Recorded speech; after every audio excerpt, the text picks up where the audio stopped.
మాటలో నుండే లెక్చర్ అనే పదం పుట్టిందమ్మా. బిగ్గరగా చదవడం చెప్పడమే అర్థం, వినిపిస్తూ బోధించే వెలుగమ్మా. వాచకాల ద్వారా విషయాన్ని చెప్పే ఉపన్యాసం ఉపాధ్యాయ కేంద్రీకృత పద్ధతిదే. అత్యంత పురాతనమైన బోధన పద్ధతిదే. మాటలతో చెప్పే భాషణ పద్ధతి, వివరణలతో చెప్పే వివరణ పద్ధతి, వ్యాఖ్యానంగా చెప్పే లక్షణ పద్ధతి, నలబల్లపై రాసే మాట్లాడే పద్ధతి. ఒక భావాన్ని విపులీకరించి సున్నితంగా చెప్పే ఉపన్యాసం, కథలు జీవ చరిత్రలు కూడా ఉపన్యాస పద్ధతి రూపాలు.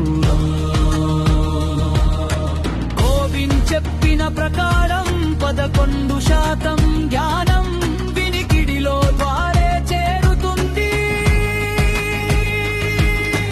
విద్యార్థి కంటే విషయానికే ప్రాధాన్యం, ఉపాధ్యాయుడే కేంద్ర పాత్ర అవుతుంది. ఉపయోగించే సందర్భాలు ఎన్నో, ఉద్దీపనం చేయడంలో మొర పద్ధతి. నూతన పాఠ్య పరిచయంలో తోడపాటు, విషయ స్పష్టతనిచ్చే సౌకర్యం. విస్తృత జ్ఞానంలో అవసరం, పునఃశ్చరణ పునఃసమీక్షలో సహకారం, అనుమానాలు తీర్చడంలో ఉపయోగం, ప్రయోగం చేయలేని అంశాల వివరంలో సహాయం. సాధారణీకరణలో కూడా ఇదే పద్ధతి. పరిమిత సమయంలో పాఠం ముగింపుకి దారి.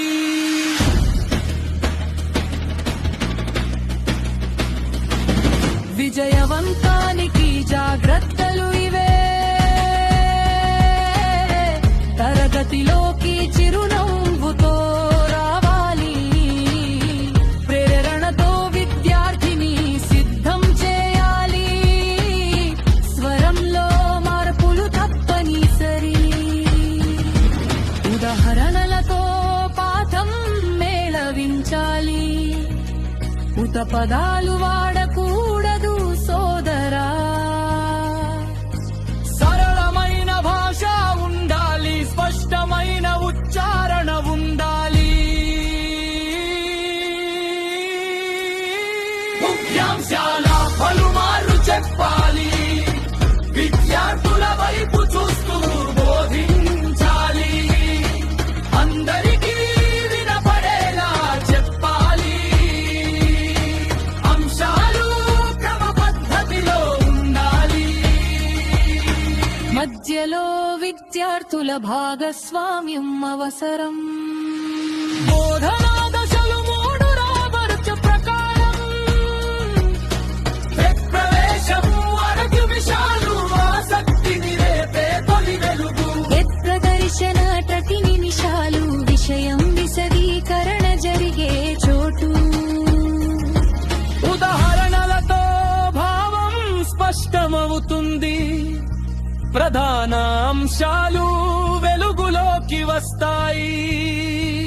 తిరిగొజంతూ నిమిషాలు, పునఃశ్చరణతో భావం గుర్తింపు, సంక్షేపణతో స్పష్టత దొరుకుతుంది.